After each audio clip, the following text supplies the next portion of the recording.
La mujer que están viendo en pantalla es todo lo que un hombre no querría tener a su lado. Mientras su esposo trabajaba para sostener el hogar e incluso había decidido criar como propia a una hija que no era biológicamente suya, ella hablaba con otros hombres, lo engañaba y parecía no valorar al hombre que intentaba mantener unida a la familia. Pero cuando la relación terminó y él decidió seguir adelante con su vida, el resentimiento de esta mujer se transformó en una peligrosa obsesión por vengarse. Lo que ocurrió después es una historia tan perturbadora que cuesta creer que sea real. Así que, si quieres conocer todos los detalles de este caso, quédate hasta el final del video. El caso de Veronica Youngblood. ¿Cuál es el límite de la maldad humana? ¿Qué lleva a una persona a cometer los actos más atroces contra su propia especie? ¿Qué ocurre dentro del cerebro de las mentes más oscuras y peligrosas?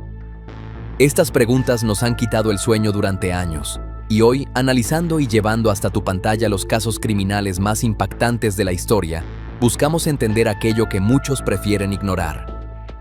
En Detectives Criminales, 3 veces por semana te traeré las historias más perturbadoras, para que seas tú quien saque sus propias conclusiones. Mi nombre es Mario, y te doy la bienvenida a un video más. Pero antes de empezar, cuéntame desde dónde me estás viendo, deja tu me gusta y suscríbete si quieres seguir descubriendo historias criminales de la vida real. Y ahora sí, comencemos. La noche del 5 de agosto de 2018, una llamada estremecedora ingresó al sistema de emergencias del condado de Fairfax, en el estado de Virginia. Al otro lado de la línea estaba una adolescente que hablaba con dificultad y que parecía luchar por mantenerse consciente. Con la voz débil y entrecortada, le dijo a la operadora que acababa de recibir varios disparos dentro de su propio apartamento. Mientras la operadora intentaba mantenerla tranquila y obtener más información, la joven logró pronunciar algo que dejó helada a quien atendía la llamada. Quien le había disparado era su propia madre. Entre respiraciones cada vez más pesadas, la adolescente explicó que el ataque había ocurrido apenas unos minutos antes y que todavía se encontraba dentro de la vivienda. Antes de que la comunicación se volviera aún más difícil, la joven alcanzó a mencionar otro detalle alarmante. En el apartamento también estaba su hermana menor. La operadora le pidió que siguiera respirando y que intentara mantenerse despierta mientras los equipos de emergencia se dirigían al lugar.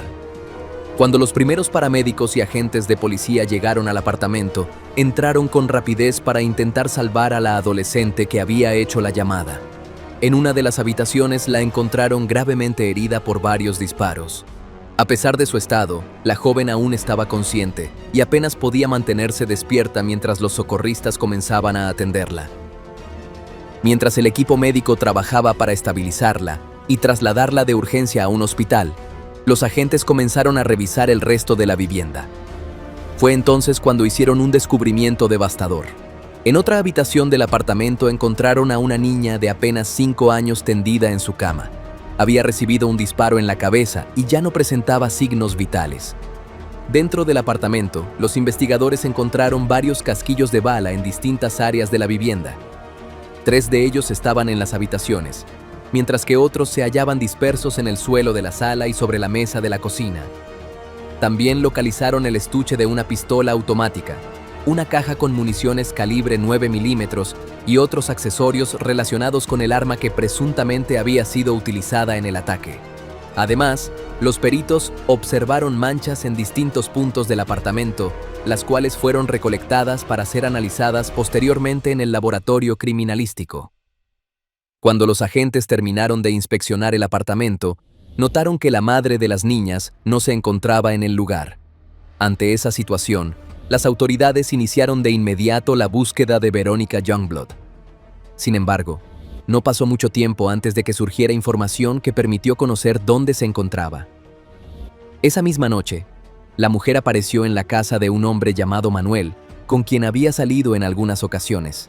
Su presencia lo tomó por sorpresa. Cuando abrió la puerta, notó que Verónica se comportaba de forma extraña y que en su ropa había manchas rojizas que parecían ser sangre. Al preguntarle qué estaba ocurriendo, la respuesta que recibió lo dejó completamente paralizado. Verónica le confesó que acababa de asesinar a sus hijas. Además, llevaba consigo el arma que había utilizado para cometer el ataque. Impactado por lo que acababa de escuchar y temiendo que la situación pudiera empeorar, Manuel decidió contactar de inmediato a las autoridades. Les explicó que una mujer a la que conocía había llegado hasta su casa y le había confesado algo terrible. También les advirtió que la sospechosa tenía una pistola. Minutos después, varios oficiales de policía llegaron a la vivienda. En el porche encontraron a Verónica, quien fue detenida sin oponer resistencia. En el lugar también recuperaron el arma de fuego que llevaba consigo, la cual quedó bajo custodia de las autoridades. Posteriormente, Verónica fue trasladada a una estación de policía para ser interrogada. Durante la entrevista con los detectives, reconoció su participación en el ataque y comenzó a relatar lo ocurrido esa noche. Durante el interrogatorio, la mujer relató los hechos con un tono calmado y admitió que había planeado lo ocurrido con antelación. Sus declaraciones, sumadas a las evidencias encontradas en el apartamento y al testimonio de los testigos, comenzaron a dar forma a la reconstrucción del crimen que los investigadores intentaban esclarecer. Antes de continuar con las investigaciones, es necesario conocer quién es Verónica y qué circunstancias marcaron su vida. Verónica Youngblood, nacida como Verónica Castro, nació el 5 de mayo de 1985 en Argentina. Creció en un entorno marcado por dificultades económicas y un ambiente familiar violento que con el tiempo dejó profundas secuelas psicológicas.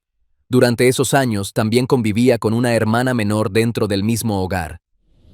Durante su infancia fue víctima de abuso sexual por parte de uno de sus abuelos y además sufrió agresiones físicas por parte de su padre, situaciones que formaron parte de los años en los que creció dentro de su hogar. Cuando Verónica tenía 17 años, quedó embarazada y su situación personal cambió por completo. Tras conocerse el embarazo, sus padres la echaron de la casa, por lo que tuvo que afrontar esa etapa de su vida sin el apoyo de su familia. El 11 de junio de 2003 nació su primera hija, a quien llamó Sharon Laila. Desde ese momento asumió la responsabilidad de criarla en medio de una situación económica difícil. Menos de un año después del nacimiento de su hija, Verónica comenzó a ejercer el trabajo sexual para poder mantener a la niña y ayudar económicamente a su hermana menor. En 2007, la vida de Verónica dio un giro cuando conoció a un hombre llamado Ronald Youngblood. En ese momento, él se encontraba en Argentina trabajando como técnico electrónico de aviación para la Marina de los Estados Unidos y se desempeñaba como instructor de vuelo. La relación avanzó rápidamente y 2 años después de haberse conocido, en 2009, la pareja decidió casarse en Las Vegas, Estados Unidos. Tras el matrimonio, Verónica se mudó con Ronald al país norteamericano junto a su hija Sharon, quien en ese momento tenía alrededor de 6 años. Con el paso del tiempo, la familia creció con la llegada de una nueva integrante. El 11 de noviembre de 2012 nació Brooklyn Michelle, la primera hija en común de la pareja y la segunda de Verónica. El nacimiento de la niña trajo momentos de estabilidad para el hogar. Aunque Ronald no era el padre biológico de Sharon, siempre la trató como si fuera su propia hija, sin hacer diferencias entre ella y Brooklyn. Con los años, las dos hermanas desarrollaron una relación cercana. Sin embargo, debido al trabajo de Ronald en la Marina, la familia debía mudarse con frecuencia. Estas constantes reubicaciones formaban parte de la vida cotidiana del hogar y marcarían también las etapas siguientes de su relación. Con el paso del tiempo, comenzaron a surgir tensiones. En una ocasión, Ronald fue asignado a una misión de 6 meses en el Medio Oriente. Antes de partir, notó algunos cambios en el comportamiento de Verónica, quien incluso modificó su apariencia, cortándose el cabello y tiñéndolo de un color más oscuro. Cuando llegó el momento de viajar, Verónica ni siquiera lo acompañó al aeropuerto para despedirse. Mientras Ronald se encontraba en el extranjero, descubrió que su esposa mantenía un intercambio constante de mensajes con otro hombre. Ambos tenían configuraciones en sus teléfonos móviles que les permitían ver los mensajes que el otro enviaba y recibía, y fue así como él se dio cuenta de que Verónica sostenía una comunicación frecuente con esa persona. Cuando Ronald la confrontó, Verónica no negó la relación. Por el contrario, le dijo que estaba enamorada de ese hombre y que tenía la intención de separarse para regresar a Argentina y casarse con él. Sin embargo, antes de que Ronald terminara su misión, Verónica cambió de opinión. Se disculpó por lo ocurrido y le prometió que pondría fin a esa relación asegurándole que quería intentar salvar su matrimonio. Después de su regreso, Ronald y Verónica decidieron continuar con su relación e intentar reconstruir el matrimonio. Sin embargo, los problemas no tardaron en reaparecer. Cuando a Ronald le asignaron una nueva misión en Honduras, tomó la decisión de trasladarse junto a su esposa y las niñas para evitar que la distancia volviera a afectar la relación. Durante los primeros meses en ese país, la convivencia parecía transcurrir con normalidad. No obstante, tiempo después, Ronald volvió a descubrir que Verónica mantenía contacto con otro hombre. En esta ocasión, encontró las conversaciones en una computadora, lo que confirmó que nuevamente estaba involucrada con otra persona.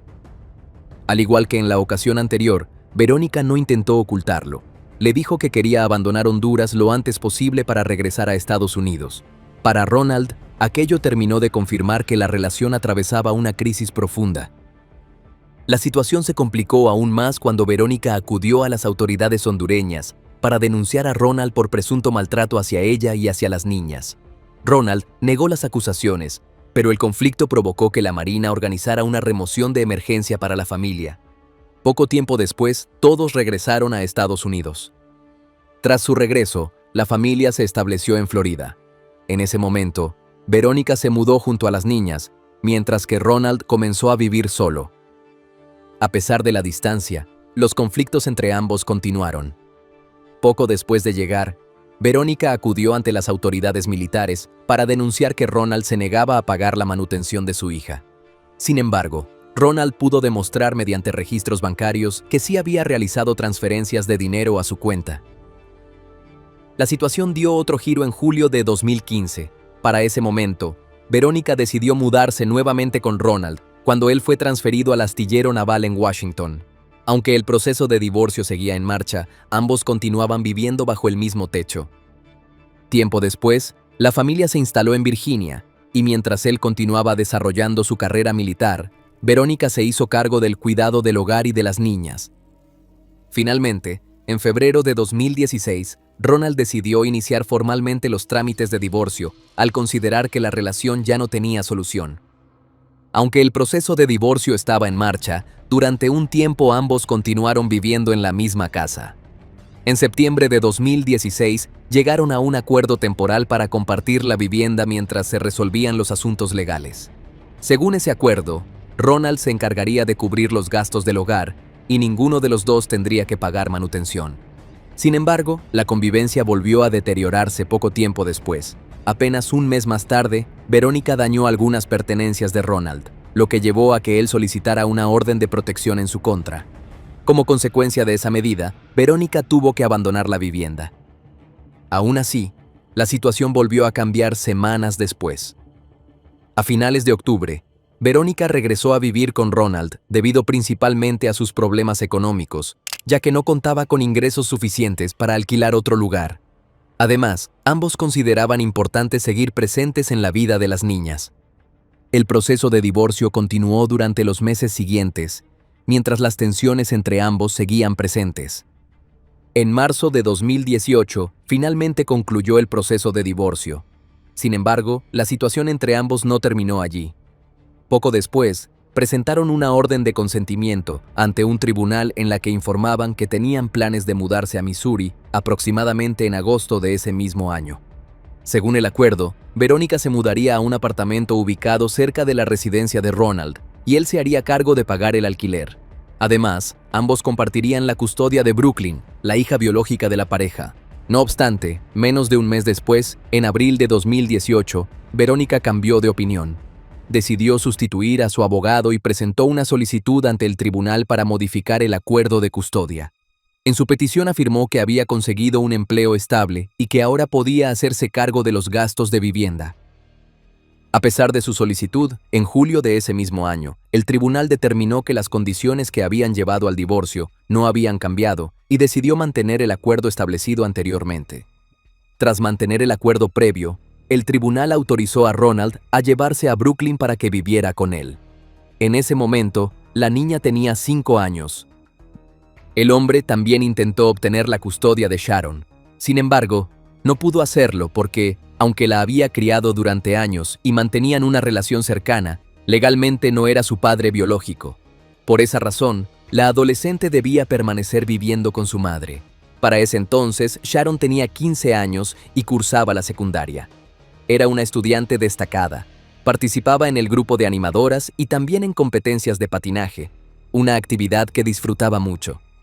Además, mantenía una relación muy cercana con su hermana menor, a quien cuidaba y protegía. Mientras tanto, Ronald seguía muy presente en la vida de ambas niñas. Con el paso de los años, había desarrollado un vínculo muy fuerte con ellas y procuraba estar siempre involucrado en su crianza. Sin embargo, en medio de ese proceso legal y de los cambios que estaban por venir en la vida de la familia, Verónica comenzaría a tomar decisiones que tendrían consecuencias trágicas. Antes de continuar, quiero pedirte algo rápido. Si este contenido te está aportando y quieres que siga subiendo más historias como esta, suscríbete al canal y deja tu me gusta. Ese pequeño gesto hace una gran diferencia. Ahora sí, sigamos con la historia. El viernes 27 de julio de 2018, Verónica asistió a una exhibición de armas donde compró una pistola calibre 9 milímetros. Más tarde le comentó a Ronald que había estado en ese evento, algo que en ese momento no le pareció extraño, ya que no era la primera vez que ella asistía a ese tipo de exposiciones. En los días siguientes, la vida de la familia parecía continuar con relativa normalidad. Sin embargo, se acercaba una fecha importante. Ronald tenía previsto mudarse junto a Brooklyn pocos días después, como parte de los cambios derivados del proceso de divorcio y de los acuerdos establecidos. 2 días antes de esa mudanza, el domingo 5 de agosto, Verónica le pidió a Ronald que le permitiera pasar un poco más de tiempo con la niña. Ronald accedió a la solicitud y permitió que Brooklyn permaneciera un día adicional con su madre y con su hermana mayor. Esa decisión sería el inicio de los acontecimientos que se desarrollarían horas más tarde dentro del apartamento. Esa noche, dentro del apartamento, Verónica les dio a sus hijas gomitas de melatonina con la intención de que se quedaran dormidas. Según se estableció posteriormente, Sharon ingirió 2 unidades mientras que a Brooklyn le dio una sola. Después de eso, las llevó a sus respectivas habitaciones y esperó a que se acostaran. Cuando las niñas ya estaban en sus camas, Verónica tomó la pistola que había comprado días antes. Primero se dirigió a la habitación de Sharon y le disparó por la espalda. El disparo despertó a la adolescente, quien se volteó hacia su madre y le preguntó qué estaba haciendo. En ese momento, Verónica volvió a disparar. A pesar de las heridas, Sharon intentó levantarse y salir de la habitación, pero Verónica efectuó otro disparo que la alcanzó nuevamente. Creyendo que la adolescente ya no podría sobrevivir, la mujer salió del cuarto y se dirigió a la habitación donde dormía Brooklyn. Allí disparó contra la niña mientras se encontraba en la cama. Después de disparar contra sus hijas, Verónica llamó a Ronald y le dejó un mensaje de voz en el que le informó que había matado a las niñas. En ese mismo mensaje también afirmó que planeaba quitarse la vida y expresó el profundo odio que sentía hacia él. Luego se dirigió a la casa de un amigo, donde le confesó lo ocurrido. El hombre fue quien alertó a la policía, lo que permitió a las autoridades iniciar la reconstrucción de los hechos y comenzar el caso en su contra. El 7 de agosto de 2018, Verónica fue presentada por primera vez ante un tribunal, acusada inicialmente de haberle quitado la vida a una de sus hijas y de herir gravemente a la otra. Durante esa comparecencia, la acusada manifestó que quería renunciar a su derecho a contar con un abogado. Sin embargo, el juez rechazó su solicitud y le explicó que, debido a la gravedad de los cargos, debía tener representación legal para garantizar un proceso justo. Por esa razón, el tribunal le asignó un defensor público. Mientras avanzaba la investigación, la situación cambió cuando Sharon falleció días después a causa de las heridas que había sufrido durante el ataque. Con su muerte, el caso pasó a ser tratado como un doble asesinato.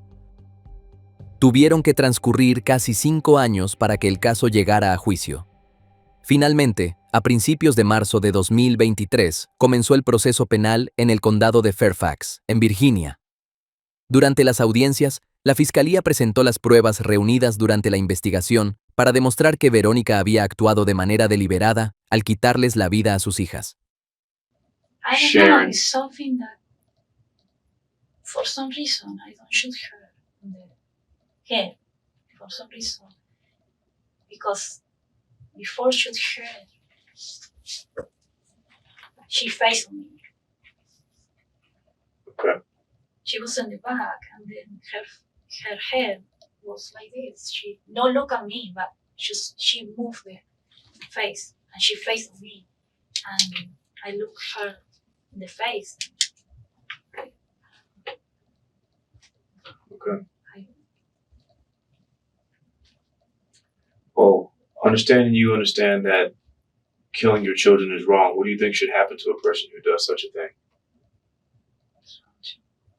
I'm sorry? What do you think should happen? What do you think should happen to you?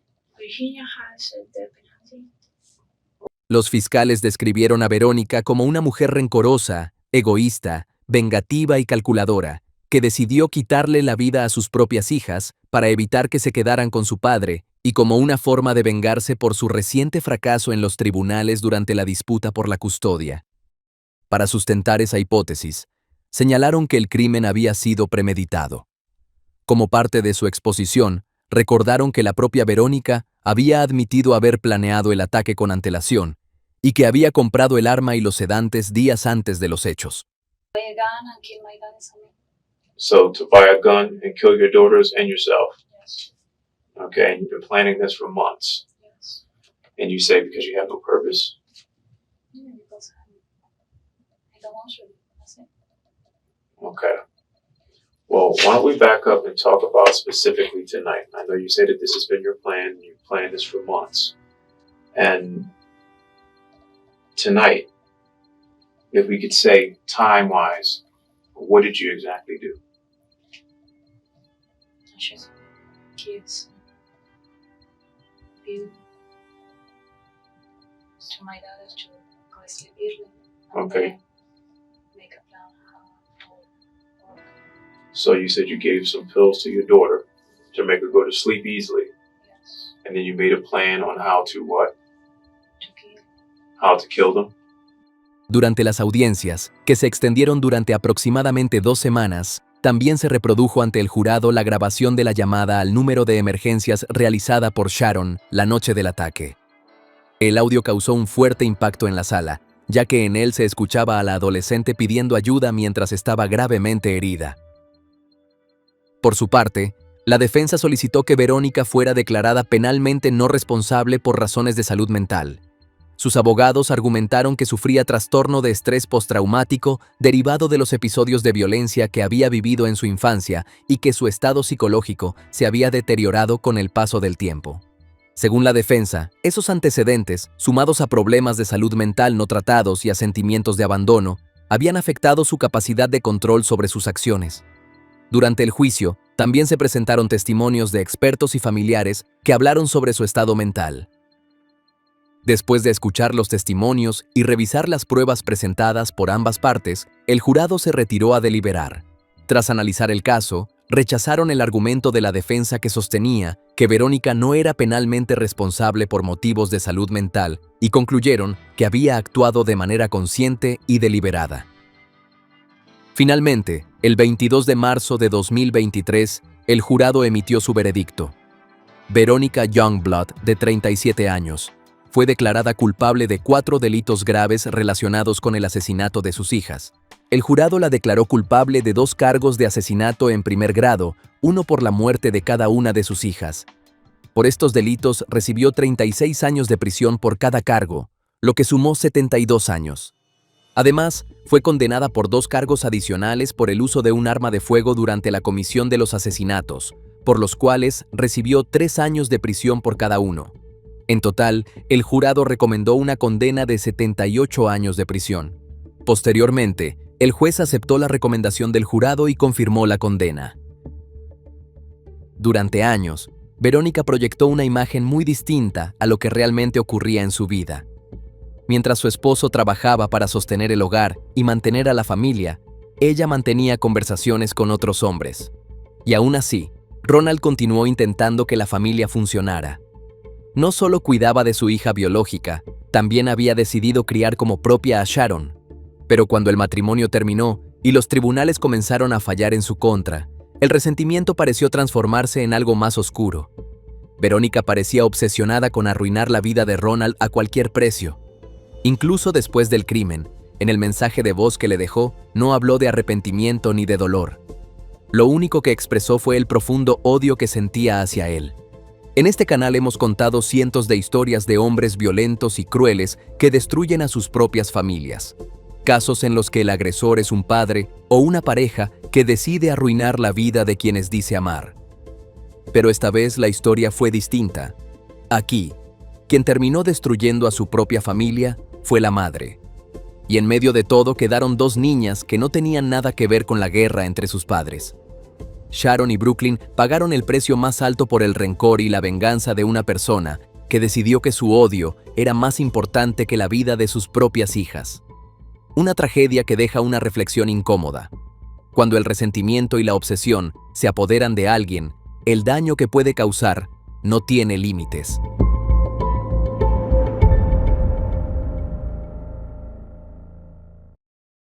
En junio de 2024, durante la audiencia final de un juicio, una joven de 19 años escuchó en silencio cómo la familia de su víctima hablaba durante más de una hora.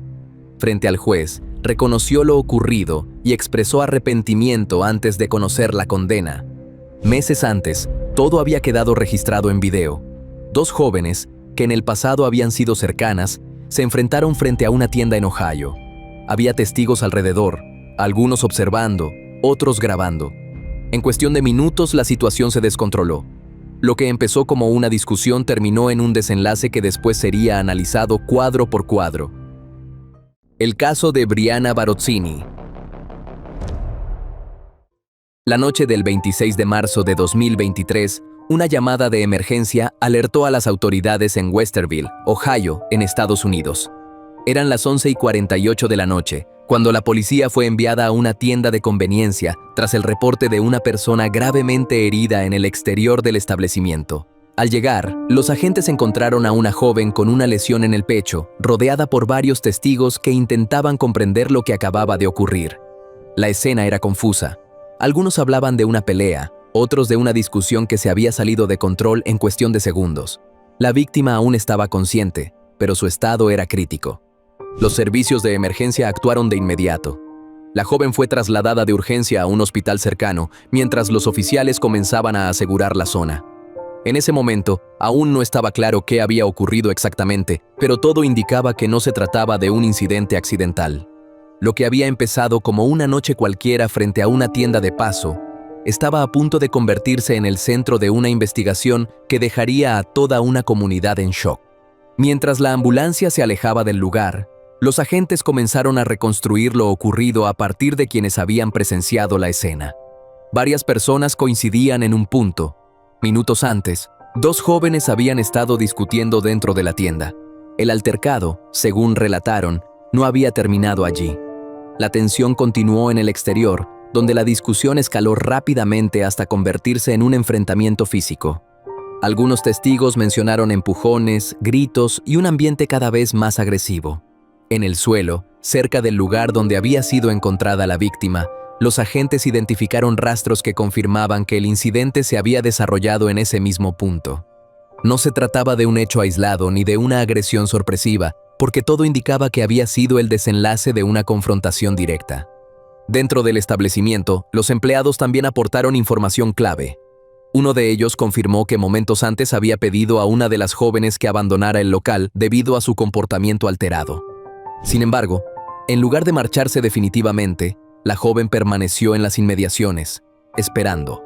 Con esos primeros testimonios, la policía ya tenía una línea inicial, una discusión previa, una confrontación que continuó fuera y una situación que terminó de forma crítica en cuestión de minutos. Pero aún faltaba entender qué había ocurrido exactamente entre esas dos jóvenes. Momentos después del incidente, la joven fue identificada oficialmente. Tenía 17 años y su nombre era Jalía Culbertson. Poco después de la medianoche, ya en el hospital, los médicos confirmaron que la joven no había logrado sobrevivir a la herida. A las 12:24 de la mañana del 27 de marzo, se declaró su fallecimiento. La lesión en el pecho había resultado demasiado grave. Con esa confirmación, lo que inicialmente parecía una pelea grave pasó a ser investigado como un caso de homicidio. La prioridad de los agentes cambió de inmediato. Ahora debían identificar con precisión a la otra persona involucrada y esclarecer cómo una discusión había terminado con una vida perdida. Los testimonios recogidos en la escena comenzaron a tomar más peso. Varias personas aseguraban haber visto claramente a las dos jóvenes enfrentándose, y algunos incluso pudieron describir a la segunda implicada. No se trataba de una agresora desconocida que hubiera huido sin dejar rastro. Había múltiples testigos y posiblemente muchas pruebas incriminatorias. Mientras tanto, los investigadores regresaron a la tienda con un objetivo claro: revisar cualquier registro que pudiera aportar claridad a lo ocurrido. Si la discusión había comenzado en el interior, era probable que todo hubiera quedado registrado. En ese punto, la investigación estaba a punto de dar su primer giro importante. Al revisar las grabaciones, los agentes confirmaron lo que los testigos ya habían adelantado, pero con mayor claridad. En las imágenes se veía a dos jóvenes interactuando dentro del establecimiento. La conversación, que en un inicio parecía tensa, escalaba rápidamente en intensidad. Una de ellas mostraba una actitud visiblemente más alterada. Sus movimientos eran bruscos, su lenguaje corporal agresivo, hasta el punto de que un empleado intervino y le pidió que abandonara el lugar. La joven salió, pero no se marchó. Minutos después, las cámaras captaron a la otra chica saliendo de la tienda. Fue en ese momento cuando ambas volvieron a coincidir en el exterior. Ese breve intervalo, registrado en video, se convertiría en una de las piezas clave para entender cómo una discusión terminó en un desenlace fatal. Con las imágenes ya analizadas, los investigadores pudieron reconstruir lo que ocurrió en los minutos posteriores. Al salir del establecimiento, Jalía no se alejó del lugar. Afuera, la otra joven la esperaba. Testigos confirmaron que el encuentro fue inmediato. Apenas cruzaron miradas, la discusión se reanudó con más intensidad que antes. Lo que dentro había sido contenido, en el exterior se transformó en un enfrentamiento abierto. Algunos presentes intentaron interpretar la situación como una pelea más entre jóvenes, pero rápidamente se dieron cuenta de que el tono era distinto. Había gritos, acusaciones y una tensión evidente que no parecía tener una salida fácil. Fue en ese momento cuando los testimonios comenzaron a coincidir en un punto clave. La segunda joven, identificada poco después como Brianna Barozzini, de 18 años, se encontraba directamente involucrada en la confrontación. Según quienes presenciaron la escena, Jalía intentó en algún momento reducir la intensidad del conflicto, repitiendo que no quería pelear. Sin embargo, la situación ya había escalado demasiado. Los empujones comenzaron y el intercambio físico se volvió inevitable. En cuestión de segundos, la discusión dejó de ser solo verbal, y lo que siguió marcaría el punto sin retorno en esta historia. El intercambio físico fue breve, pero lo suficientemente intenso como para que la situación se descontrolara por completo. Testigos señalaron que ambas jóvenes llegaron a empujarse, mientras los gritos continuaban aumentando alrededor. En medio de ese caos, Brianna realizó un movimiento que cambiaría todo. En cuestión de segundos, sacó un objeto punzante y lo utilizó contra Jalía, impactándola en el pecho. Al principio, no todos comprendieron la gravedad de lo que acababa de ocurrir. La confrontación se detuvo casi de inmediato, como si el tiempo hubiera quedado suspendido por un instante. Jalía retrocedió, visiblemente afectada, mientras quienes estaban cerca comenzaban a reaccionar. Fue entonces cuando la sangre se hizo evidente. La escena pasó de una pelea a una emergencia crítica en cuestión de segundos. Algunas personas intentaron intervenir, otras llamaron a emergencias y el ambiente cambió por completo. Lo que momentos antes parecía un conflicto entre dos jóvenes se había convertido en una situación de vida o muerte. Con todo esto, la policía emitió una orden de captura en contra de Brianna. A diferencia de otros casos, no hubo una búsqueda prolongada. Horas después del incidente, los agentes se dirigieron directamente a su domicilio. Allí la encontraron sin intentar ocultarse ni abandonar la zona. Durante el primer contacto con las autoridades, Brianna no negó su participación. Reconoció haber estado involucrada en la confrontación y admitió haber utilizado el objeto que causó la herida. Esa declaración inicial marcó un punto clave en la investigación. Lo que en un principio era una reconstrucción basada en testigos y grabaciones, pasaba ahora a contar también con la versión de la propia implicada. Con la detención formalizada, el caso avanzó rápidamente hacia una acusación directa. Sin embargo, aún quedaban muchas preguntas por responder. ¿Quiénes eran realmente estas dos jóvenes? ¿Y ¿Qué había ocurrido entre ellas antes de esa noche para que todo terminara así? A medida que avanzaba la investigación, comenzaron a conocerse más detalles sobre las dos chicas involucradas en el caso. Brianna Barzini tenía 18 años y vivía en Westerville, Ohio. No tenía antecedentes ni historial de comportamiento violento y, según quienes la conocían, llevaba una vida relativamente normal, sin incidentes que hicieran prever una situación como la que acababa de ocurrir. Jalía Culbertson, por su parte, tenía 17 años. Aunque se conocían menos detalles públicos sobre su vida personal, se sabía que ambas se movían en círculos cercanos. No eran desconocidas. De hecho, todo indicaba que en algún momento habían tenido algún tipo de relación, ya fuera como amigas directas o a través de un entorno en común. Sin embargo, con el paso del tiempo, esa relación se había deteriorado. Lo ocurrido aquella noche no había sido un encuentro al azar entre dos personas sin vínculo. Había un contexto previo, una tensión que venía desarrollándose desde antes. Y entender ese pasado se volvió clave para responder una pregunta fundamental. ¿Fue realmente un momento impulsivo? ¿O el desenlace de un conflicto que llevaba tiempo creciendo? A medida que los investigadores profundizaban en la relación entre ambas, comenzó a quedar claro que la tensión no había surgido esa misma noche. Existían antecedentes. Personas cercanas señalaron que la relación entre Brianna y Jalía se había deteriorado con el tiempo. Lo que en algún momento pudo haber sido una convivencia normal dentro de un mismo entorno, había dado paso a desacuerdos y conflictos cada vez más frecuentes. Sin embargo, el elemento más relevante apareció cuando los agentes revisaron el contenido de sus comunicaciones previas. Entre la evidencia surgieron mensajes de texto enviados por Brianna días antes del incidente. En esos mensajes hacía referencia directa a Jalía con un tono hostil, incluyendo advertencias que sugerían una posible confrontación si volvían a encontrarse. Estas conversaciones cambiaron por completo la interpretación inicial del caso. Hasta ese momento, la versión de un enfrentamiento espontáneo comenzaba a perder fuerza. La existencia de estas amenazas introducía una nueva posibilidad: que lo ocurrido no hubiera sido únicamente producto de un momento de tensión, sino la continuación de un conflicto que ya venía escalando. Con la evidencia recopilada, testimonios, grabaciones y la propia declaración de Brianna, las autoridades formalizaron los cargos en su contra. El caso fue clasificado como homicidio y el proceso judicial se puso en marcha. Antes de continuar, quiero pedirte algo rápido. Si este contenido te está aportando y quieres que siga subiendo más historias como esta, suscríbete al canal y deja tu me gusta. Ese pequeño gesto hace una gran diferencia. Ahora sí, sigamos con la historia.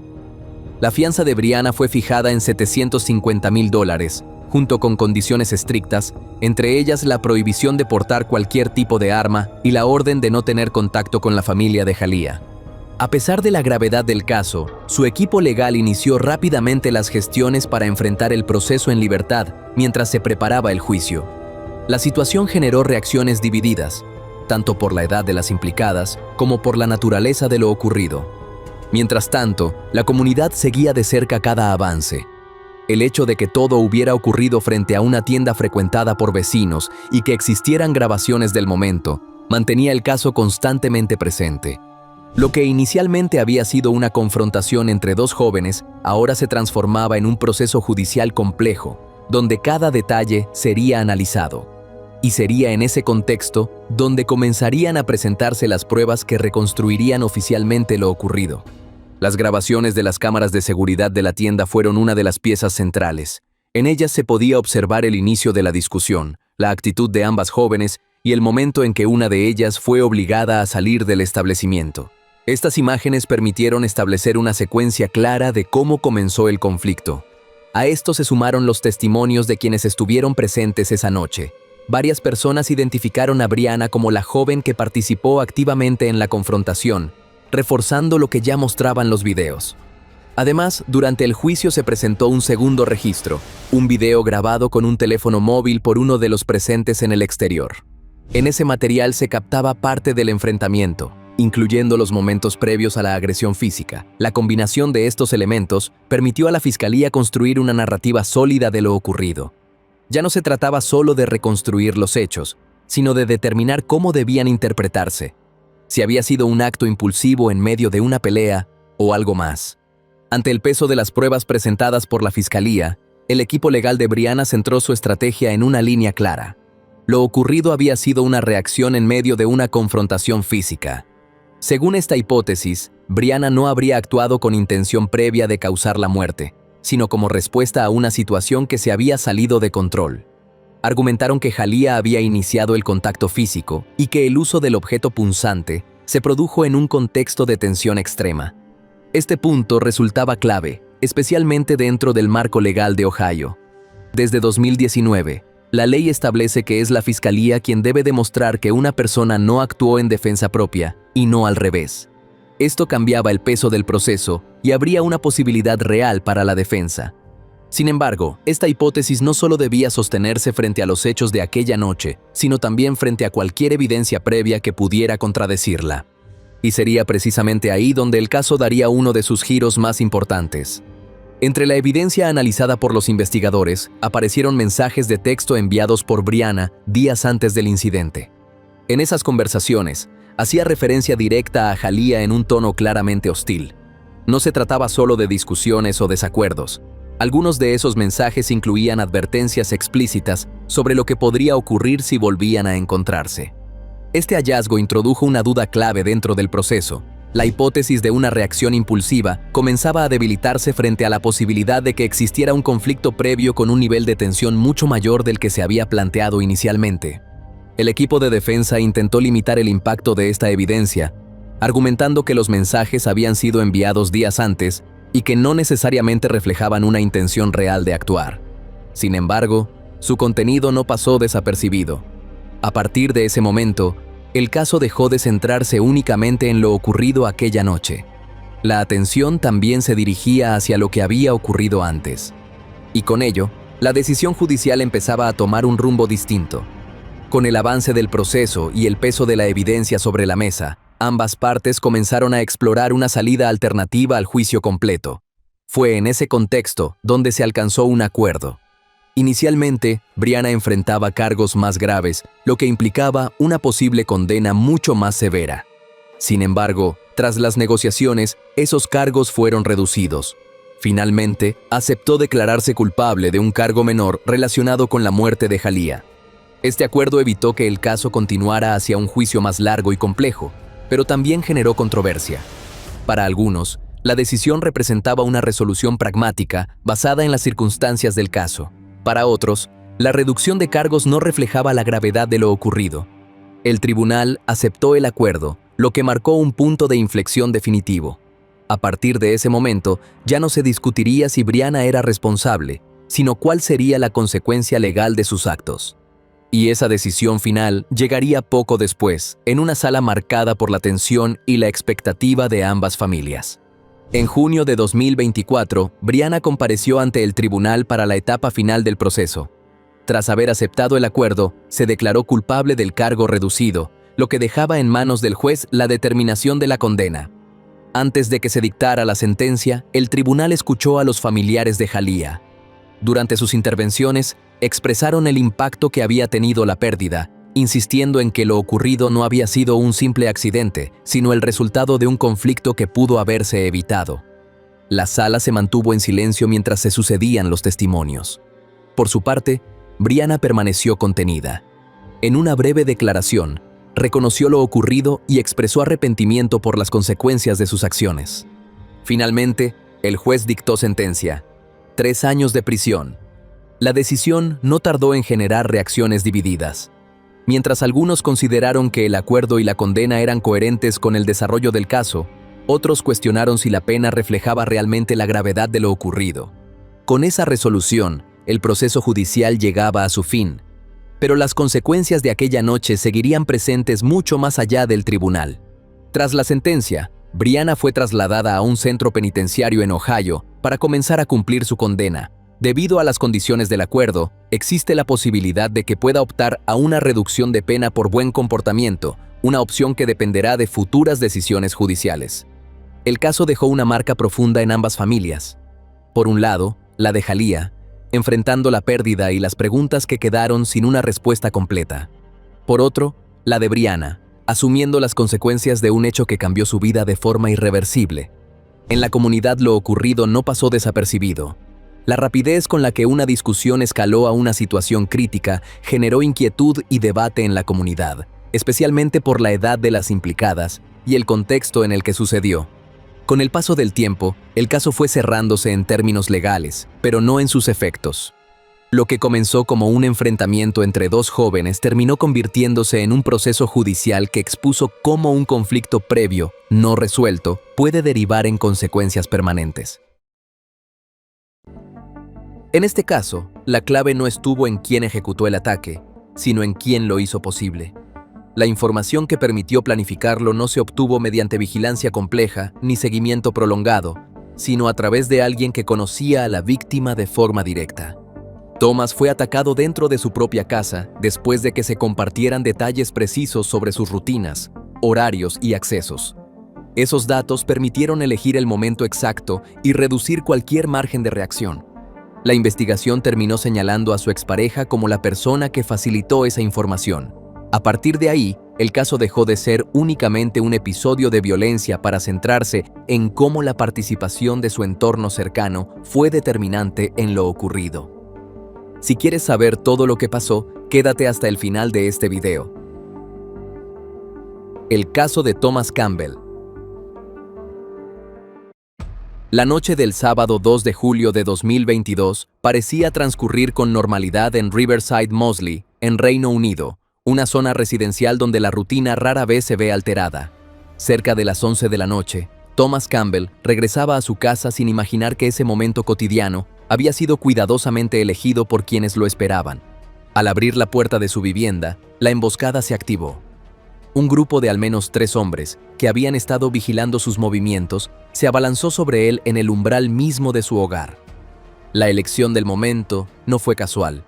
Era el instante de mayor vulnerabilidad, cuando la sensación de seguridad es más alta y la capacidad de reacción mínima.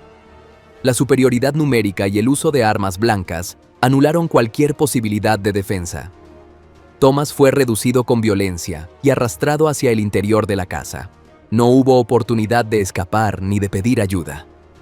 Todo indicaba que quienes ejecutaron el ataque conocían con precisión sus rutinas, sus horarios y la estructura del lugar, lo que dejaba entrever una planificación previa basada en información detallada. Una vez dentro, lo que ocurrió superó cualquier límite de violencia común. Thomas fue sometido a un ataque prolongado que se extendió durante aproximadamente 2 horas. No se trató de un asalto rápido ni de un enfrentamiento impulsivo, sino de una agresión sostenida, sistemática y de una brutalidad extrema. Fue atado, golpeado y apuñalado repetidamente mientras era desplazado por distintas áreas de la casa. La violencia no solo buscaba someterlo, sino quebrarlo física y mentalmente. Durante ese tiempo, los agresores registraban la vivienda en busca de dinero, sustancias ilícitas u objetos de valor, actuando con una frialdad que evidenciaba control total de la situación. Los actos cometidos durante ese periodo reflejaban un nivel de ensañamiento difícil de justificar bajo la lógica de un simple robo. La autopsia posterior revelaría decenas de heridas en el cuerpo de la víctima, muchas de ellas indicativas de una agresión prolongada. La duración del ataque y su intensidad planteaban una incógnita inquietante, si el objetivo real iba más allá de sustraer bienes. En medio de ese escenario, se registraron 2 elementos que añadirían complejidad al caso: la aplicación de un torniquete a una de las heridas y una llamada al servicio de emergencias realizada desde la escena. Ambos hechos, aparentemente contradictorios dentro de un contexto de violencia extrema, quedarían sin una explicación clara en ese momento. Horas después, en la mañana del domingo 3 de julio de 2022, el silencio volvió a instalarse en la vivienda. Fue un vecino quien, al acercarse al lugar, descubrió la escena que confirmaría la magnitud de lo ocurrido. Dentro de la casa, Thomas yacía en el suelo. Su cuerpo estaba atado con cinta adhesiva y prácticamente desnudo, salvo por un par de calcetines. El estado en el que fue encontrado evidenciaba no solo la violencia del ataque, sino también un grado de degradación que sugería una intención adicional de humillación. Los servicios de emergencia llegaron poco después, pero ya no había nada que hacer. Thomas fue declarado muerto en el lugar. La escena, descrita por los primeros intervinientes como extremadamente violenta, marcó el inicio de una investigación que rápidamente escalaría en magnitud. El hallazgo, realizado por un ciudadano ajeno a los hechos, puso en evidencia cómo un crimen gestado en el entorno delictivo podía irrumpir de forma directa en una comunidad residencial, dejando una huella difícil de asimilar para quienes presenciaron sus consecuencias. Pero, para entender lo ocurrido, es necesario mirar más allá de la escena del crimen y situar a Thomas en su contexto. Tenía 38 años, era padre de 2 hijos y su nombre no era desconocido en ciertos círculos del Reino Unido. Su vida estaba estrechamente vinculada al mundo del crimen organizado. Había sido condenado previamente por delitos relacionados con el tráfico de estupefacientes y el blanqueo de capitales, actividades que le permitieron sostener un estilo de vida que contrastaba con el de la mayoría de su entorno. Junto a su entonces esposa, Colleen Campbell, había construido una imagen de lujo, propiedades, vehículos y objetos de alto valor que incluso llegaron a ser expuestos en medios de comunicación. Esa notoriedad, lejos de pasar desapercibida, lo colocó en una posición visible dentro de un entorno donde la discreción suele ser una forma de protección. Su vida personal y su entorno no estaban desligados de los riesgos inherentes a ese estilo de vida. Las relaciones, los negocios y la exposición mediática formaban parte de un mismo entramado que, con el tiempo, terminaría conectándose directamente con los hechos que marcaron su final. El acceso a bienes de alto valor, como los relojes Rolex que posteriormente serían mencionados en la investigación, no solo simbolizaba estatus, sino que también lo convertía en un objetivo potencial. La combinación de riqueza visible y antecedentes delictivos lo situaba en una posición vulnerable dentro de su propio entorno. Más allá de lo material, su vida estaba marcada por relaciones personales complejas. Su vínculo con Colleen, con quien compartía hijos y un pasado en común, continuaba siendo un elemento relevante dentro de su entorno cercano, incluso después de la separación. El origen del ataque no fue improvisado. Se gestó semanas antes, cuando John Belfield, un hombre de 28 años, identificó a Thomas como un objetivo. Sus motivaciones combinaban 2 factores: el interés económico y un componente personal vinculado a relaciones pasadas. Tras conocer detalles sobre el estilo de vida de Thomas, John estableció contacto con Colleen en junio de 2022. Hasta ese momento, no existía una relación previa entre ellos. Sin embargo, ese acercamiento marcaría el inicio de una conspiración que avanzaría rápidamente. Colleen comenzó a proporcionar información sobre los movimientos y rutinas de su exmarido, datos que, en un contexto distinto, podrían parecer cotidianos, pero que en manos de terceros se convertían en herramientas clave para planificar un ataque. Según su versión posterior, creía que el objetivo era un robo, específicamente la sustracción de objetos de valor como relojes. Sin embargo, la naturaleza de la información compartida como horarios, desplazamientos y accesos permitió construir un escenario que iba más allá de un simple asalto. La participación de alguien del entorno íntimo no solo facilitó la logística del crimen, sino que también introdujo un elemento de traición que sería determinante en el desarrollo de los hechos. Con la información proporcionada desde el entorno cercano de Thomas, la conspiración comenzó a tomar forma concreta. No se trataba de un plan improvisado, sino de una operación que incluía seguimiento, control de movimientos y coordinación entre varios participantes. Uno de los elementos clave fue la colocación de un dispositivo de rastreo en la furgoneta de Thomas. Este detalle permitió a los implicados monitorear sus desplazamientos en tiempo real, reduciendo la incertidumbre y aumentando la precisión del momento elegido para el ataque.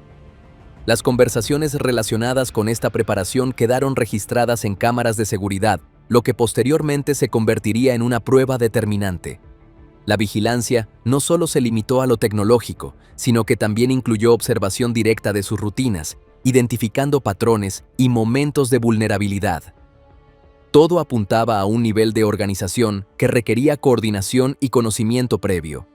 La selección del momento exacto, cuando Thomas regresaba a casa, no fue una coincidencia, sino el resultado de días de preparación. La estructura del plan evidenciaba que quienes lo ejecutaron no estaban actuando al azar. Antes de continuar, quiero pedirte algo rápido. Si este contenido te está aportando y quieres que siga subiendo más historias como esta, suscríbete al canal y deja tu me gusta. Ese pequeño gesto hace una gran diferencia. Ahora sí, sigamos con la historia. Tras el hallazgo del cuerpo, la policía activó una investigación a gran escala bajo el nombre de Operación Ravensburg. El nivel de violencia del crimen y las circunstancias en las que ocurrió exigieron una respuesta inmediata y coordinada. Los investigadores comenzaron a recopilar pruebas desde múltiples frentes. Se analizaron grabaciones de cámaras de seguridad, se recolectaron evidencias forenses en la escena y se rastrearon movimientos a través de datos de telefonía móvil. La cantidad de información procesada fue significativa y permitió ir reconstruyendo los hechos con precisión. La evidencia digital resultó especialmente relevante. Los registros de comunicaciones y localización ayudaron a establecer vínculos entre los implicados, mientras que las imágenes captadas por cámaras permitieron identificar momentos clave en la planificación del ataque. En paralelo, se realizaron algunas detenciones y se documentaron intentos de eliminación de pruebas, lo que reforzaba la hipótesis de una acción organizada. La reconstrucción de los hechos permitió establecer no solo cómo ocurrió el crimen, sino también quiénes participaron y en qué grado, sentando las bases para los procesos judiciales posteriores. Con el avance de la investigación, varios de los implicados fueron llevados ante la justicia.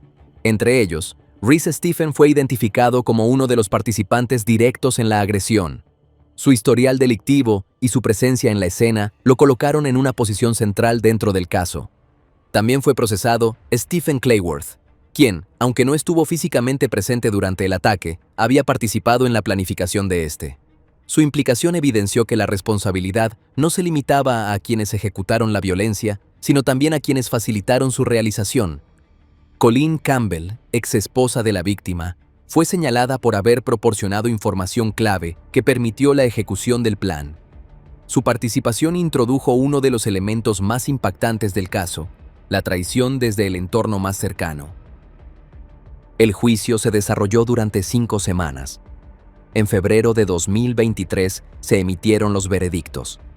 Reese fue declarado culpable de asesinato y conspiración para robar, recibiendo cadena perpetua con un mínimo de 37 años. Stephen y Colleen fueron condenados por homicidio involuntario y conspiración para robar, con penas de 12 y 13 años respectivamente. Las diferencias en las sentencias reflejaron el grado de implicación de cada uno en la violencia directa. Posteriormente, Stephen intentó apelar su condena, argumentando que no existía intención de matar. Sin embargo, la apelación fue rechazada, estableciéndose que la brutalidad del ataque y el sufrimiento causado eran factores determinantes en la severidad de la pena. Mientras los primeros implicados ya cumplían sus condenas, la figura central de la conspiración seguía siendo John Belfield, señalado como el cerebro detrás del ataque. Tras huir del Reino Unido, logró mantenerse prófugo durante meses, lo que evidenciaba su capacidad para moverse dentro de redes criminales más amplias. Su captura se produjo en marzo de 2023 en Surinam, donde fue detenido inicialmente por delitos relacionados con el tráfico de estupefacientes. Este detalle no solo confirmó su perfil delictivo, sino que también reforzó la hipótesis de que operaba a un nivel superior dentro del crimen organizado. Posteriormente, fue extraditado al Reino Unido y puesto a disposición de la justicia británica. El proceso judicial en su contra avanzó con una base sólida de pruebas, comunicaciones, vínculos con los otros implicados y su papel en la planificación del ataque. Finalmente, en julio de 2025, un jurado lo declaró culpable de asesinato y conspiración para robar. La sentencia fue contundente: cadena perpetua, con un mínimo de 37 años antes de poder optar a libertad condicional. Con esta condena, el caso alcanzó un punto de cierre judicial, al quedar sancionados tanto los ejecutores materiales como el autor intelectual de la conspiración. Thomas Campbell no fue atacado en la calle, ni en un ajuste de cuentas improvisado. Fue emboscado en su propia casa, en el único lugar donde debía estar a salvo. Y eso no fue casualidad. Alguien desde su entorno más cercano abrió la puerta, no físicamente, pero sí con información suficiente para que otros supieran exactamente cuándo y cómo atacarlo. La violencia fue brutal, pero la traición lo fue aún más, porque este crimen no solo se construyó con armas, sino con confianza rota, con datos compartidos y con decisiones tomadas desde la cercanía. En ese punto, la historia deja de ser solo un caso de crimen organizado y se convierte en algo más incómodo, en cómo el peligro no siempre viene de fuera. Hoy, todos los responsables han sido condenados. pero eso no cambia el hecho de que todo pudo haberse evitado antes de llegar a ese nivel de horror. El caso de Thomas Campbell no solo habla de violencia, habla de cómo la codicia y el rencor pueden convertir cualquier vínculo en una sentencia de muerte.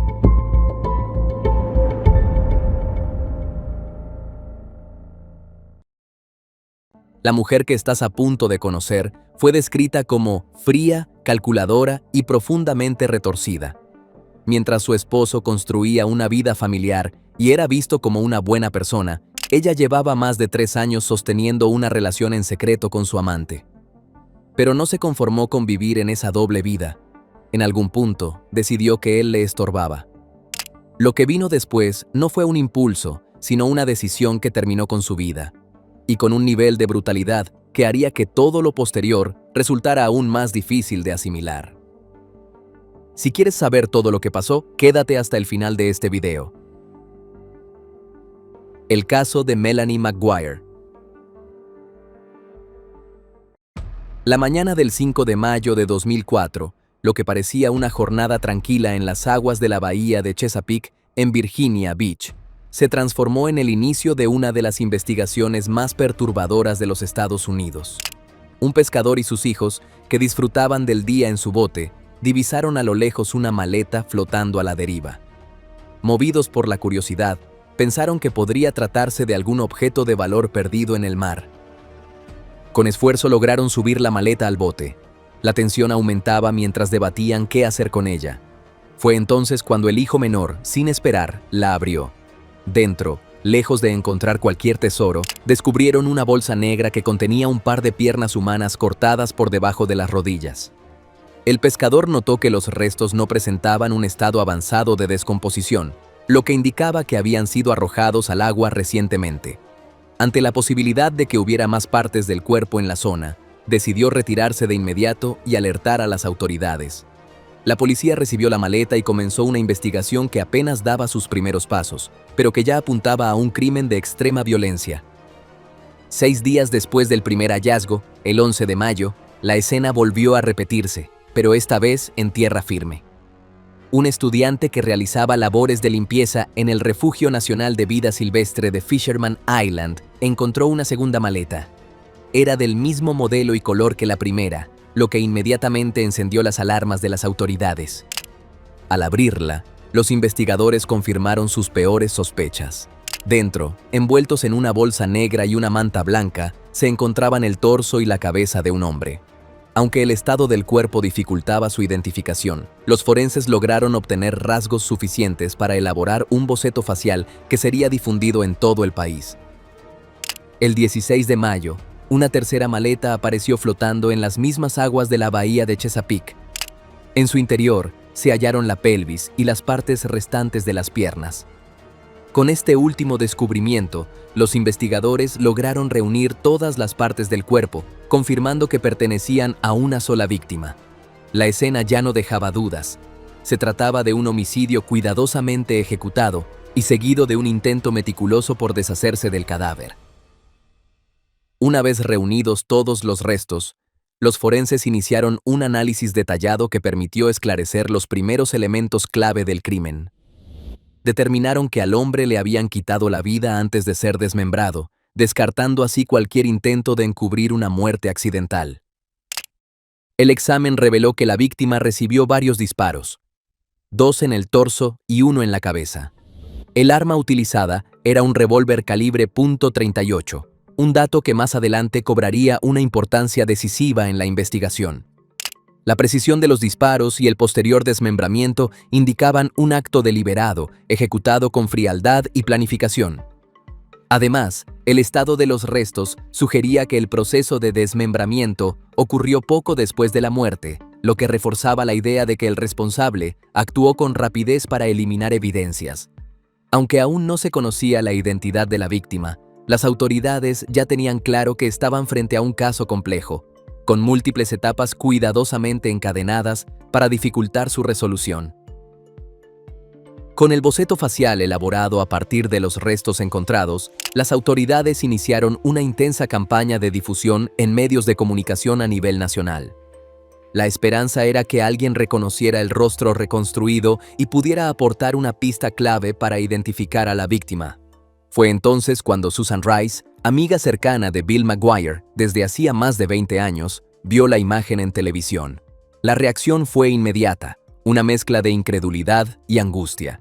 A pesar de las condiciones en las que había sido encontrado el cuerpo, estaba convencida de que se trataba de él. El 21 de mayo, Susan contactó al Departamento de Policía de Virginia Beach para informar sus sospechas. Tras las verificaciones correspondientes, las autoridades confirmaron la identidad. La víctima era Bill. Con esto, el caso dio un giro fundamental. Ya no se trataba de un desconocido, sino de un hombre con familia, entorno y una historia que ahora debía ser reconstruida desde sus últimos días. Con la identidad confirmada, los investigadores viajaron hasta New Jersey, donde residía la familia McGuire, para informar a Melanie, esposa de la víctima, sobre el hallazgo. Al recibir la noticia, Melanie mostró una reacción que, en apariencia, era de conmoción.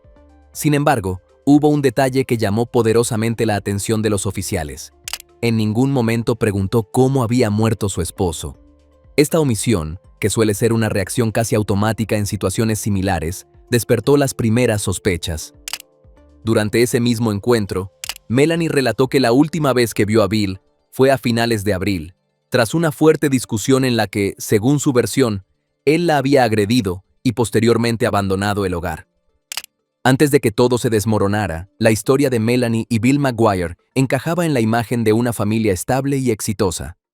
Se conocieron años atrás en un restaurante donde Melanie trabajaba mientras estudiaba enfermería. La conexión fue inmediata, incluso en circunstancias poco convencionales, ya que Bill estaba casado en ese momento. Sin embargo, tras su divorcio, comenzaron una relación formal que rápidamente avanzó.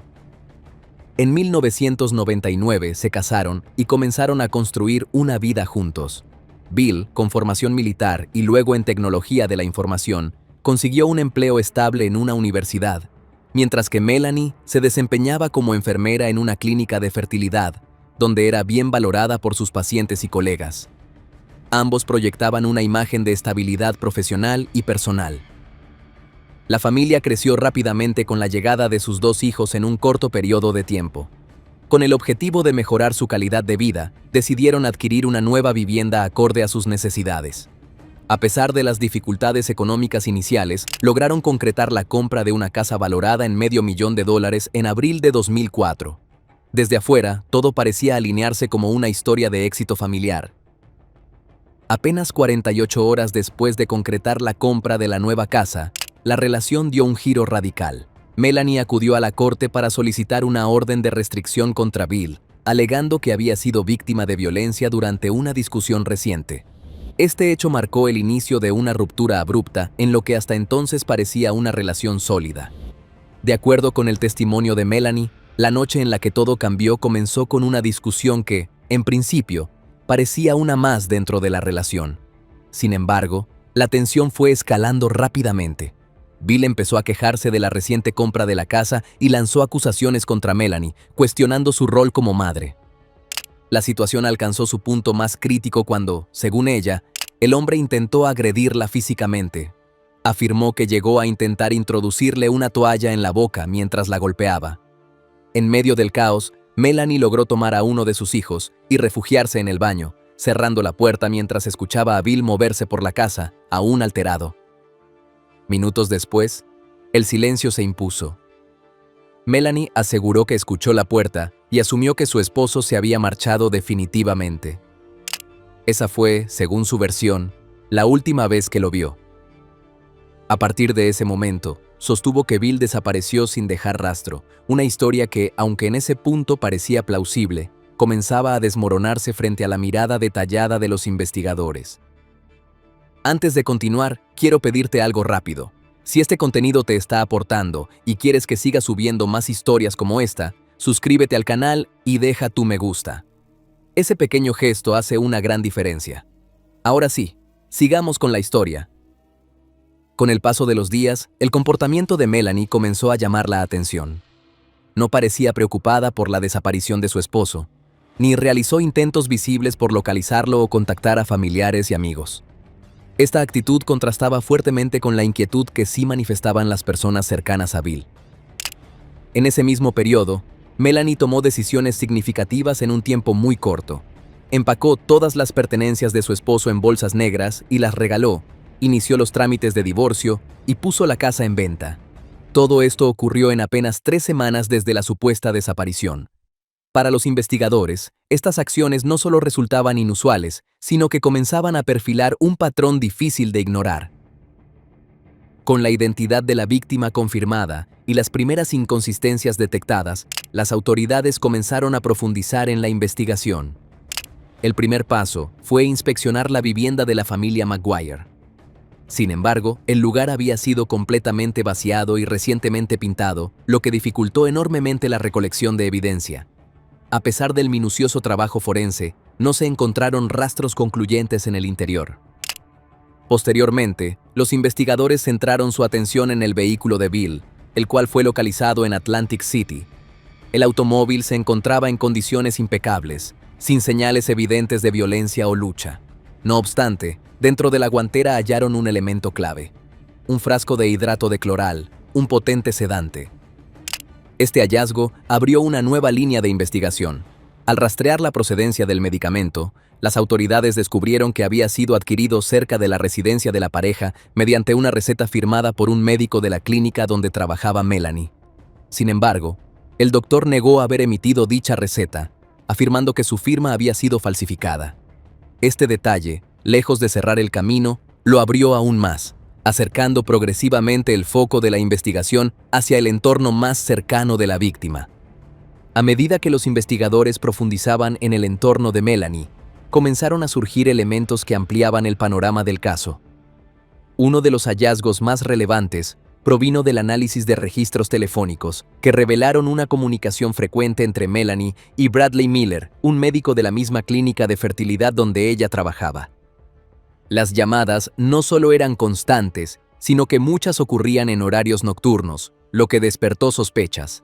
Al revisar más a fondo, las autoridades descubrieron que ambos mantenían una relación extramarital desde hacía aproximadamente 3 años. Este dato introdujo un posible móvil en la investigación, que hasta ese momento carecía de una explicación clara sobre el motivo del crimen. Además, la conexión con el médico no era un detalle aislado. La receta falsificada para obtener el sedante encontrado en el vehículo de Bill provenía precisamente de su recetario. Aunque el doctor negó cualquier participación en los hechos, la utilización de su nombre y su cercanía con Melanie reforzaron la hipótesis de que el entorno más íntimo de la víctima estaba directamente vinculado con lo ocurrido. Con el avance de la investigación, comenzó a formarse una cadena de elementos que, aunque en su mayoría eran circunstanciales, construían una narrativa cada vez más comprometedora. Se descubrió que 2 días antes de la última discusión con su esposo, Melanie había comprado un arma de fuego calibre .38, el mismo tipo utilizado en el homicidio. A esto se sumaron registros de movimiento que complicaban aún más su situación. El sistema de peajes reflejó un tránsito hacia Delaware, paso obligatorio en la ruta hacia Virginia Beach, poco después de la desaparición de Bill. Melanie explicó que se trataba de un viaje para comprar muebles, pero también se comprobó que intentó eliminar ese registro antes de ser considerada sospechosa. Otros detalles reforzaron la línea acusatoria. Las bolsas utilizadas para desechar el cuerpo coincidían con las que Melanie empleó para deshacerse de las pertenencias de su esposo. Las maletas pertenecían al juego de equipaje familiar, y una manta hallada junto a los restos provenía de la clínica donde ella trabajaba. Incluso se encontraron búsquedas en la computadora familiar relacionadas con métodos para cometer homicidios sin dejar rastros detectables. Cada elemento, por sí solo, no era concluyente, pero en conjunto formaban un patrón difícil de ignorar. Más de 1 año después de los hechos, el 2 de junio de 2005, Melanie Maguire fue arrestada como principal sospechosa del asesinato de su esposo. El juicio comenzó el 5 de marzo de 2007, y se centró en una extensa lista de indicios que la situaban en el centro del caso, aunque sin una prueba directa que la vinculara de manera irrefutable con el crimen. La defensa intentó desviar la atención hacia posibles vínculos de Bill con el juego y entornos peligrosos, sugiriendo que podría haber sido víctima de terceros. Sin embargo, la acumulación de coincidencias y evidencias circunstanciales presentadas por la Fiscalía resultó determinante para el jurado. Finalmente, el 23 de abril de 2007, Melanie Lynn McGuire fue declarada culpable de asesinato, perjurio, posesión ilegal de arma de fuego y profanación de restos humanos. Fue sentenciada a cadena perpetua, con 15 años adicionales por los demás cargos. Aunque durante la investigación se puso bajo la lupa su relación extramarital con el médico Bradley Miller, él no fue vinculado al crimen ni acusado de participación en los hechos. A pesar del veredicto, Melanie ha mantenido su inocencia a lo largo de los años. Mientras tanto, los hijos de la pareja quedaron bajo la custodia de la familia de Bill, cerrando así un caso que, desde su inicio, estuvo marcado por una serie de hechos que, para la justicia, dejaron de ser simples coincidencias. Lo que este caso deja al descubierto no es solo un crimen, sino una traición construida durante años. Mientras Bill creía estar formando una familia y proyectando un futuro, la relación ya estaba fracturada desde adentro. Una infidelidad sostenida en el tiempo, oculta detrás de una vida aparentemente estable, terminó convirtiéndose en el eje de una historia que no estalló de un momento a otro, sino que se fue gestando en silencio. No fue una decisión impulsiva ni un arrebato emocional. Todo apunta a una ruptura profunda que derivó en algo mucho más oscuro. La cantidad de elementos que rodean el caso difícilmente encajan en la idea de una coincidencia. La compra del arma de fuego días antes, el uso de un sedante obtenido con una receta falsificada, los movimientos registrados hacia el lugar donde aparecieron los restos, las maletas del propio hogar, las búsquedas en Internet. Todo dibuja una línea que sugiere planificación, tiempo y frialdad. No parece el resultado de una discusión que se salió de control, sino de una decisión calculada que se ejecutó paso a paso. Y aún así, Melanie sigue sosteniendo su inocencia. Lo ha hecho desde el primer momento y lo mantiene hasta hoy. Pero frente a eso, está el peso de todos los indicios que la colocan en el centro del crimen. No hay una confesión, no hay una prueba única que lo cierre todo, pero sí una acumulación de hechos que, juntos, construyen una historia difícil de ignorar. La justicia tomó una decisión basada en ese conjunto, pero la duda, para muchos, sigue girando en torno a si realmente pudo haber alguien más involucrado, o si todo ocurrió exactamente como se planteó en el juicio. ¿Puede una persona sostener una doble vida durante años sin que nadie lo perciba? ¿Hasta qué punto una relación marcada por la infidelidad puede escalar a un nivel tan extremo? ¿Realmente fue un crimen planificado en cada detalle, o hay piezas que nunca se lograron descubrir? ¿Crees que la condena fue justa o que faltaron pruebas clave? Y por último, ¿crees que el amante realmente no tuvo nada que ver? Te leo en los comentarios.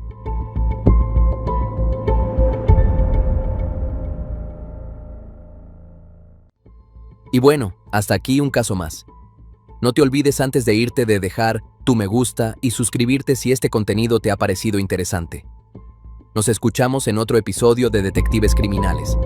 Hasta pronto.